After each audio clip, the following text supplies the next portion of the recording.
Hello friends, மகாநதியில் என்ன update பார்க்கலாமா? நம்ம விஜய்க்கு ஒரு ஃபோன் வந்தவுடனே நம்ம விஜய் வந்து அப்படியே எடுத்துன்னு வந்து சொல்லு நவீன், எப்படிடா இருக்கிறேன்னும்போது நான் நல்லா இருக்கிறேன்னும்போது, என்னடா விஜய் என்ன பண்ணின்னு இருக்கிறேன்னும்போது, இல்லைடா இங்கே ஒரு முக்கியமான வேலையே வந்திருக்கிறேன்னும்போது, நம்ம காவேரி வந்து விஜய் மேலே வந்து அப்படியே சந்தேகப்பட்டு விஜயோட பின்னாடி வந்து நிற்கும் போது, விஜய் ஃபோனை திரும்பி பார்க்கும்போது காவேரியை பார்த்தோன்னே அப்படியே பயந்துருவார். சரிடா இருடா, நான் ஒரு 10 நிமிஷம் பொறுத்து உன்னை கூப்பிட்றேன் விஜய் வந்து சொன்ன உடனே, காவேரி என்ன காவேரி இப்படி வந்து நின்று பயம்புடுத்துற நம்மோது, ஓஹோ என்னை பார்த்தா உங்கள் கண்ணுக்கு பேய் மாதிரியெல்லாம் தான் இப்போ தெரியும் நம்மோது, சும்மாலாம் தேவையில்லாதெல்லாம் பேசாத, என்னத்துக்கு இப்போ நான் ஃபோன் பேசும்போது இவ்வளோ கிட்ட வந்து அப்படியே ஒட்டு கேட்குற மாதிரி இருக்கு.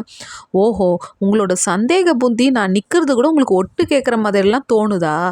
நம்மோது, உனக்கு என்ன தான் பிரச்சனை நம்மோது, அதுக்கு காவேரி வந்து விஜயை பார்த்து சொல்லணும், நீங்கள் தான் பிரச்சனையே நம்மோது. ஓஹோ நான் என்ன பண்ண உனக்கு பிரச்சனை கொடுக்கறதுக்கு, நீங்கள் அமைதியாக இருந்தாலே இந்த இடம் நல்லா இருக்குன்ட்டு காவேரி வந்து டாம